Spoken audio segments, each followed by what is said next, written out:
ജീവൻ രക്ഷിക്കാൻ ജീവത്യാഗം ചെയ്ത കിയാര കോർബെല്ലയുടെ നാമകരണ നടപടിയുടെ പ്രഥമഘട്ടം പൂർത്തിയായി.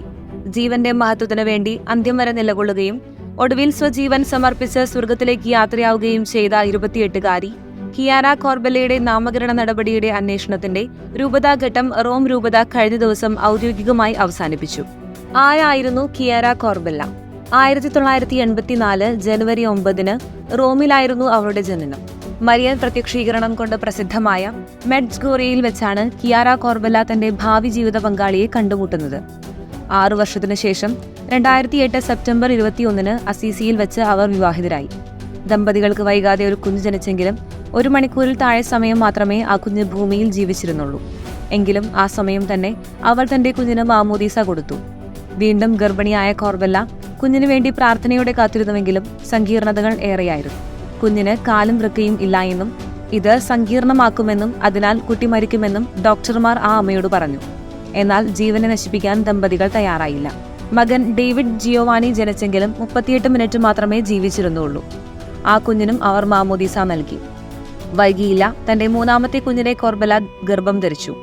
കഴിഞ്ഞ 2 തവണ ഗർഭിണിയായപ്പോൾ ഉണ്ടായ സങ്കീർണതയായിരുന്നില്ല ഇത്തവണത്തേത്. ഇപ്രാവശ്യം ഗർഭസ്ഥ ശിശുവിന് യാതൊരു കുഴപ്പവും ഉണ്ടായിരുന്നില്ല. ഗർഭസ്ഥ ശിശു ആരോഗ്യവാനായിരുന്നു. എന്നാൽ അമ്മ അങ്ങനെയായിരുന്നില്ല. 5ാം മാസത്തിൽ കിയാരയ്ക്ക് നാവിൽ മുറിവ് ഉണ്ടെന്ന് കണ്ടെത്തുകയും ഒരു ശസ്ത്രക്രിയയ്ക്ക് വിധേയയാവുകയും ചെയ്തു. എന്നാൽ ആ മുറിവ് സാധാരണ ഒരു അവസ്ഥയായിരുന്നില്ല, അർബുദമാണെന്ന് ഡോക്ടർമാർ സ്ഥിരീകരിച്ചു. അവൾക്ക് ചികിത്സ നൽകാമായിരുന്നെങ്കിലും അത് കുട്ടിയെ അപകടത്തിലാക്കുമായിരുന്നു. അവളുടെ ജീവൻ രക്ഷിക്കുവാൻ ഡോക്ടർമാർ വലിയ സമ്മർദ്ദം ചെലുത്തിയെങ്കിലും അവൾ അതിന് തയ്യാറായില്ല. തന്റെ കുഞ്ഞിന് സുരക്ഷിതമായിരിക്കുവാൻ വേദനസംഹാരികൾ ഉൾപ്പെടെയുള്ള എല്ലാ ചികിത്സയും കിയാര നിരസിച്ചു. 2011 മാർച്ചിൽ കിയാരയുടെ ചികിത്സാർത്ഥം ഒരു ഓപ്പറേഷൻ നടത്തി.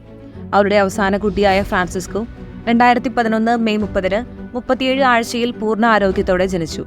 കുഞ്ഞിന്റെ ജനനത്തിനു ശേഷം അവളുടെ ചികിത്സ ആരംഭിക്കുവാൻ ഡോക്ടർമാർ തീരുമാനമെടുത്തു. ജൂൺ 3 അവൾക്ക് മറ്റൊരു ഓപ്പറേഷൻ നടത്തി. എന്നാൽ കാലക്രമേണ ക്യാൻസർ തീവ്രമായതിനെ തുടർന്ന് അവൾക്ക് കാണാനും സംസാരിക്കാനും ഒത്തിരി ബുദ്ധിമുട്ടുകൾ നേരിടുവാൻ തുടങ്ങി. രോഗത്തിന്റെ കഠിനാവസ്ഥയിലും അവൾ തന്റെ ക്രിസ്തുവിശ്വാസത്തിൽ അഭിമാനിച്ചിരുന്നു. സഹനങ്ങളെ കൃപയാക്കി അവൾ മുന്നോട്ടു പോയി. 2012 മാർച്ചിൽ ഈ ദമ്പതികൾ തങ്ങളുടെ മകനെ പരിശുദ്ധ അമ്മയെ വരവേൽപ്പിക്കുന്നതിനായി അസീസിയിലെ പോർസിംഗുള്ള ദേവാലയത്തിൽ സന്ദർശനം നടത്തി. മാർച്ച് അവസാനത്തോടെ കിയാരയുടെ ശ്വാസകോശത്തിനും ഒരു കണ്ണിനും പുറമെ സ്തനത്തിലേക്കും കരളിലേക്കും അർബുദം ബാധിച്ചതായി കണ്ടെത്തി. ആശുപത്രി ചാപ്പലിലെ ദിവ്യകാരുണ്യത്തിന് മുന്നിൽ വെച്ചാണ് രോഗവ്യാപനത്തെക്കുറിച്ച് ഭർത്താവ് എൻഡിക്കു കിയാരയോട് പറഞ്ഞത്. എന്നാൽ ഇതിലൊന്നും പതറിപ്പോകാൻ അവൾ തയ്യാറായിരുന്നില്ല. ഈശോയുടെ ഹിതം മാത്രം നിറവേറട്ടെ എന്ന് അവൾ പ്രാർത്ഥിച്ചു. 2012 മെയ് 2 മാർപ്പാപ്പയുടെ പൊതുസദസ്സിൽ വെച്ച് കിയാര എൻഡിക്കു ദമ്പതികൾക്ക് ബെനഡിക്ട് 16 മാർപ്പാപ്പയെ കാണാൻ അവസരം ലഭിച്ചു. ജീവൻ പണയപ്പെടുത്തി ജന്മം കൊടുത്ത മകനൊപ്പമാണ് അവൾ പത്രോസിന്റെ പിൻഗാമിയെ കണ്ടുമുട്ടിയത്. രോഗാവസ്ഥ മൂർജിച്ചപ്പോൾ അവൾ നിത്യവും ദിവ്യകാരുണ്യം സ്വീകരിച്ചുകൊണ്ട് മരണത്തിന് തയ്യാറെടുത്തു. തന്റെ മകൻ ജനിച്ച് 1 വർഷത്തിനു ശേഷം 2012 ജൂൺ 13 കിയാര കോർബെല്ല തന്റെ നിത്യനാഥന്റെ സന്നിധിയിലേക്ക് യാത്രയായി. കുടുംബാംഗങ്ങളുടെയും സുഹൃത്തുക്കളുടെയും സാന്നിധ്യത്തിൽ, സർവോപരി തിരുകുടുംബത്തിന്റെ അദൃശ്യമായ സാന്നിധ്യത്തിലായിരുന്നു യാത്ര പറച്ചിൽ. 3 ദിവസത്തിനു ശേഷം നടന്ന മൃതസംസ്കാര ചടങ്ങിൽ പങ്കെടുക്കുവാൻ നൂറുകണക്കിന് ആളുകളാണ് തടിച്ചുകൂടിയത്. അന്ത്യയാത്രയാക്കുമ്പോൾ വിവാഹ ഗൗണിലായിരുന്നു അവൾ. 6 വർഷത്തിനു ശേഷം 2018 ജൂൺ 2 കർദിനാൾ ആഞ്ചലോ ഡി ഡൊണാറ്റസ് കോർബെല്ലയെ ദേവദാസിയായി നാമകരണം ചെയ്യുവാനുള്ള സാധ്യത വെളിപ്പെടുത്തി. നമ്മുടെ ഈ നൂറ്റാണ്ടിൽ വിശുദ്ധമായ സഹന ജീവിതം നയിച്ച കിയാര ഇന്ന് നാമകരണ വഴിയിലാണ്.